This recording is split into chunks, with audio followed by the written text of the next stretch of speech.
पहला सवाल है टैरिफ पर यूएस की नई धमकी, हेडलाइंस पढ़ लो सारी। इसके बाद 3 बच्चे होने चाहिए, संघ प्रमुख कह रहे हैं। महिलाओं के लिए सबसे असुरक्षित दिल्ली और पटना है। पटना में किसकी सरकार है, दिल्ली में किसकी सरकार है? आप लोग तालियां बजा रहे हैं, खूब बजाइए। ये मतलब असुरक्षित महिलाएं हैं तब भी तालियां बजा रहे हैं। तो आपके लिए क्या हो गया इन लोगों को भाई? सोच के चलिए जिंदगी को। 5 किलो राशन और टॉयलेट से आगे भी बढ़िए। या आरएसएस वाले इससे आगे नहीं सोचने देंगे आप। 11वां से तीसरे पे पहुंच गए, इनके चक्कर में रहते तो 11वां से सारे अखबार फ्रंट पेज के सारे हेडलाइंस फ्रंट पेज की देख लीजिए क्या है। और उसके बाद भी अगर कोई जीत रहा है तो वो किस तरह से मोदी जी के बात कर रहे थे। 5 ईवीएम खुली सुप्रीम कोर्ट के अंदर 1 महीने पहले, एक पंचायत की और रिजल्ट बदल गए। हरियाणा के एक पंचायत की, मतलब ये हालत है। चंडीगढ़ में क्या हुआ आप लोगों ने देखा? ये जो फैक्ट आप यहां पे रख रहे हैं, सुप्रीम कोर्ट में ईवीएम पे जब बहस हो रही थी तो कपिल सिब्बल, अभिषेक मनु सिंघवी के द्वारा क्यों नहीं रखवाए? ईवीएम बंद हो जाती तो आपको सुप्रीम कोर्ट में ये फैक्ट प्रेजेंट करने चाहिए थे ना। आप यहां पर बोल रहे हैं कि ये सब तमाम चीजें हैं, ईवीएम बदल जाती है, तो ये सुप्रीम कोर्ट में रखना चाहिए था, तो सुप्रीम कोर्ट ईवीएम को बैन करता। बताइए। अमित जी, हमने तो एक विधानसभा बताया। तो सुप्रीम कोर्ट में राहुल गांधी जी को रखने चाहिए। सुनिए ना भाई, जिनका एक सांसद है गोली मारो वाले, उन्होंने 5 लोकसभा के आंकड़े रख दिए। ओके, जवाब अजय लोग। हमने आंकड़े रखे, जो हमने कहा उसमें मोहर लगा दी कि हम चोरी करते हैं। अब बीच में मत बोलिए, अध्यक्षता आप कर रहे हैं। इन्होंने आंकड़े रखे, हमने आंकड़े रखे। फर्क यह था कि हमने चुनाव आयोग को कहा कि इसको ठीक कीजिए। चुनाव आयोग एसआईआर कर रहा है, जो कि एक संवैधानिक प्रक्रिया है। संविधान का विरोध कौन कर रहा है? ये कर रहे हैं। अब आप वो बीच में, संविधान का विरोध ये कर रहे हैं, एसआईआर का विरोध ये कर रहे हैं। किसको बचाने के लिए? एसआईआर का विरोध नहीं कर रहे हैं, टाइमिंग और प्रोसेस पे सवाल। कोई टाइमिंग नहीं, पिछले बार भी 1 महीने में हो गया गलत। अब क्यों बोल रहे हैं? अपनी बात। अगर मैं कहता हूं, अगर मैं कह रहा हूं कि मानसिक अस्वस्थता है तो क्यों कह रहा हूं? ये आदमी बोलता है कि पप्पू गाली है। बताइए, तो पूरे देश में इतना लोगों का घर का नाम पप्पू है, यहां भी लोग बैठे होंगे। यादव है भाई, पप्पू यादव इनके एमपी है, साथ में घूम रहे, कहता पप्पू गाली।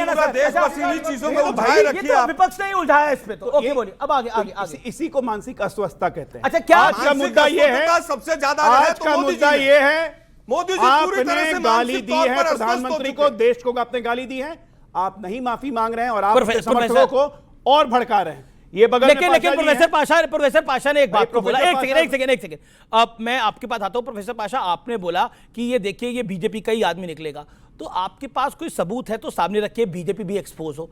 ये हिट एंड रन करने से क्या लाभ होगा? मतलब 40 सेकंड आपके। ओके, रखेगा, पुलिस कुछ नहीं करेगी। ऐसा है अमीश जी, गजब है भाई। ऐसा अमीश जी, इसके सबूत आ गए क्या कि वो कांग्रेस का आदमी है? आपने तो कांग्रेस लीडर बता दिया आपने उसको। कांग्रेस के कार्यक्रम में कांग्रेस का ही आदमी होगा, भाजपा के लोग जा रहे हैं कांग्रेस वाले प्रोग्राम में। कॉमन सेंस तभी तो कही जा रही है। ये राजद का है क्या? सोशल मीडिया पे यार राष्ट्रीय जनता दल का तो नहीं है। इंफॉर्मेशन आ चुकी कि वो बीजेपी का कार्यकर्ता है, बीजेपी का मेंबर है, वो बीजेपी कार्यकर्ता है। नाम उसका रिजवी है, बहुत सोच समझकर गाली दिलवाया गया है। देश में भड़काना है, सांप्रदायिक जो है वो दंगा भड़काना है। देश में भड़काने के लिए पूरा साजिश करी गई। पूरे देश में अगर एक मुसलमान प्रधानमंत्री को गाली देगा, पूरे देश में सांप्रदायिक दंगा फैलाने की, भड़काने की ये साजिश है। मैं दावे से कह रहा हूं, और उस व्यक्ति को फांसी दीजिए आज ही। हिम्मत है तो फांसी दीजिए, वो आप पे कार्य करता है। दूसरी बात सुनिए, एक और पॉइंट। एक सेकंड, अब आपने 50 सेकंड बोला ना सर। अरे भाई, आप एक लाइन मेरा सुन लेते हैं। अच्छा बोलिए, एक लाइन। 10 लाइन सुनते हैं उनका। मुझे मेरी भी कुछ बात ज्यादा विपक्ष का ही है। आपने देखिए, आपने बात की, अगर ये भी निष्पक्षता नहीं है तो क्या है? मुझे समझ की में नहीं बात आता। की आपने, घुसपैठिया। इलेक्शन कमीशन एक साबित नहीं कर पाया घुसपैठिया, और आलोक जी कह रहे हैं कि ये सारे घुसपैठिए हैं जो बाहर गए हैं। सारे के सारे दलित हैं, पिछड़े हैं, अति दलित हैं। ठीक है, ठीक है, उसके रिकॉर्ड्स हैं, ओके, गरीब लोग हैं। मैं न्यूज़ 18 की रिपोर्ट कोट कर रहा हूं, और आप लोग सबको, आपके दर्शकों को जानना जरूरी है। प्रधानमंत्री मोदी को अपशब्द कहने वाला मोहम्मद रिजवी हुआ गिरफ्तार। यहां तक तो ठीक है, आगे सुनिए। तेजस्वी के खास आरजेडी नेता का है बेटा, ये मोहम्मद रिजवी, तेजस्वी यादव के खास नेता का, जो कि टिकट के दावेदार भी हैं। 2 साल पहले बकरी से कुकर्म करने के आरोप में जेल जा चुके हैं। अब मानसिकता सोचिए। मैं कहता हूं अरेस्ट हुआ भाई, वो व्यक्ति अरेस्ट हो गया। कैसे आईटी सेल की? ये बिहार पुलिस की रिपोर्ट है भाई, हर चीज आईटी सेल की है, ट्रंप की है, ये बिहार पुलिस की रिपोर्ट है। ओके। मेरा सवाल बीजेपी से है कि बीजेपी के राज में घुसपैठी कैसे हुई? अच्छा सवाल है आपका। और क्यों हुई, और अगर हुई है तो फिर राज्य सरकारों पर इसका दोष क्यों लगाया जा रहा है? वो कह रहे हैं कि आप ही के राज में घुसपैठिए क्यों आए। मेरी सरकार तो आपकी 11 साल से, मैं आपको बताया बिहार में 20 साल से आपकी सरकार है। मैं ये कह रहा हूं, मैं बता रहा हूं, घुसपैठिए की प्रॉब्लम पिछले 10 साल से नहीं हुई है। 2004 में ममता बनर्जी ने कहा था बंगाल में लगभग 50 में एक बंगाल में 50 लाख से ज्यादा घुसपैठिए आ गए। 4 से पहले अटल जी की 1971 से जब से बांग्लादेश का क्रिएशन हुआ, हमारा नेपाल और बांग्लादेश मिला के लगभग 6,000 किलोमीटर का बॉर्डर है जो पोरस है, जहां पे आराम से मूवमेंट होती है। ये लोग आते हैं, घुस जाते हैं, किसी मुखिया से किसी भी करके अपना वोटर आई कार्ड बनवाया, वहां पे बस गए, जमीन तक खरीदी। कल निकला कि पाकिस्तान के लोग आके यहां बसे हुए, यहां पे जमीन खरीद रहे हैं। आप अब इस पे सक्रियता बढ़ी है सरकार की, सरकार इस पे काम कर रही है। एक घुसपैठिया को चुना जाएगा। अब नीचे अवस्थी, उस पर घुसपैठियों पर आपका जवाब, क्योंकि संचालक मोहन भागवत ने भी इस बात को बोला, घुसपैठिए खतरा है। 3 बच्चे होने चाहिए, पहले तो इस पर बच्चे बताएंगे। मोहन भागवत कह रहे हैं सभाओं में हिंदुओं के 3 बच्चे कम से कम हो। आज की स्थिति में जब 150 करोड़ हो चुके हैं हम, क्या 3 बच्चे का स्टेटमेंट? उन्होंने डेमोग्राफिक बैलेंस, अरे कहां का बैलेंस? ठीक है, जवाब पहले बताइए कितने बच्चे होंगे। आरएसएस डिसाइड करेगी। मोहन भागवत कौन होते हैं? आरएसएस डिसाइड करेगी कितने बच्चे होने चाहिए, वो तो इन पे छोड़ दीजिए। कितने करने चाहते हैं? 1 2 3 4 5 जो करें। मैं बता रहा हूं, कहेंगे 5। जवाब बीच में नहीं कहेंगे 5 बच्चे। क्या खाएगा? आप कह रहे हैं बच्चे भी आरएसएस से पूछ के करो। बात सुनिए अमीश जी, आप मत करिए, कोई मना किया क्या? आप मत करो। मानसिक विक्षिप्त। ठीक है, ओके, ठीक है।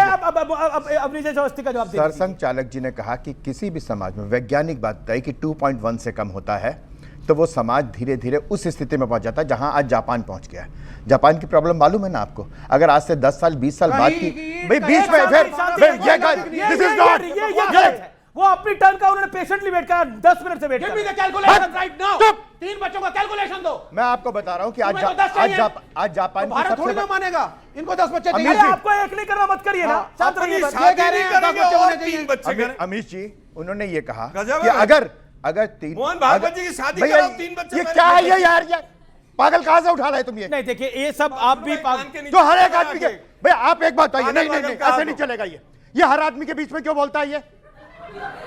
अच्छा, आप पीछे होइए, मेरा निवेदन है, पीछे होइए प्लीज। उन्होंने नहीं बोला। अरे वो विवेक बोल रहे थे, उन्होंने नहीं बोला। उन्होंने ये कहा ओके, कि बोलिए। अगर 3 बच्चे पैदा नहीं होंगे तो जापान जैसी स्थिति या भारत में जैसी कम्युनिस्ट पार्टी की स्थिति है वैसी हो जाएगी। जो भारत में कम्युनिस्ट पार्टी की स्थिति है। विवेक जी अनफेयर कर रहे हैं आप। विवेक जी अनफेयर कर रहे हैं, अनफेयर कर रहे हैं विवेक जी।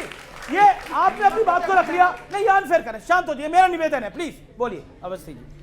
बात बड़ी साफ सी है कि जिन्होंने कहा हिंदू मुस्लिम, हमारे लिए उमर खालिद और कन्हैया कुमार में कोई फर्क नहीं है। क्यों होना चाहिए बताओ उसका? 3 बताओ पहले क्यों होने? पहले वहीं रहो, यहीं पे रहो भैया। कौन सा कैलकुलेशन मैंने बताया ना। 10 क्यों ना हो ये भी बताओ। भाई 4 अगर क्यों ना हो ये बताओ मुझे यार तुम्हें भाई मैं 4 कहता क्यों ना हूं हो? आपने देखा था कल सारी का आरएसएस विचार करने नहीं, मोहन भागवत अमीश जी सारी आरएसएस, मैं भी अमीश जी वो सारी आरएसएस उन्होंने क्या कहा?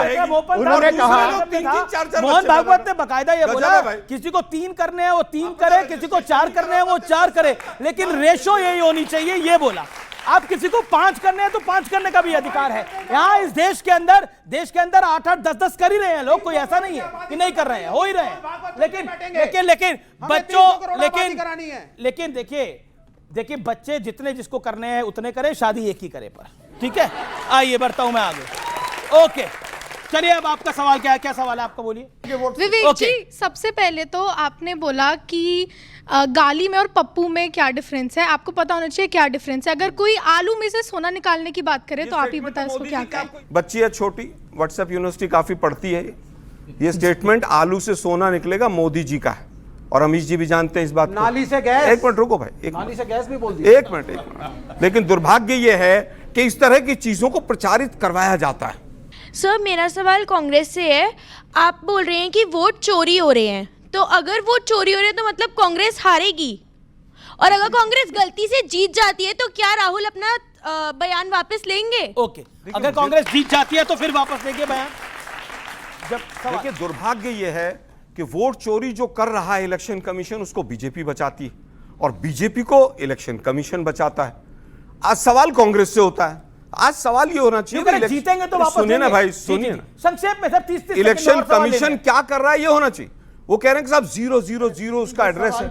वो आदमी, वो इलेक्शन कमिश्नर साहब कह रहे हैं कि बच्चे जो वोटर है, ओके शांति, आपसे भी सवाल आएगा। जिसके 000 नंबर है वो लैंप पोस्ट के नीचे सोता है। 1,42,00,000 आधार कार्ड बने, किसी में 00 नंबर नहीं। ठीक है, ओके ओके, सवाल पीछे पीछे पीछे बोलिए, क्या सवाल है? सर सबसे पहले तो मेरा सवाल बीजेपी से है। अरे, बिहार आराम से में भाई, 20 साल से आपकी सरकार है और बिहार में भी आज वही मुद्दा है, बेरोजगारी, गरीबी और शिक्षा को लेके।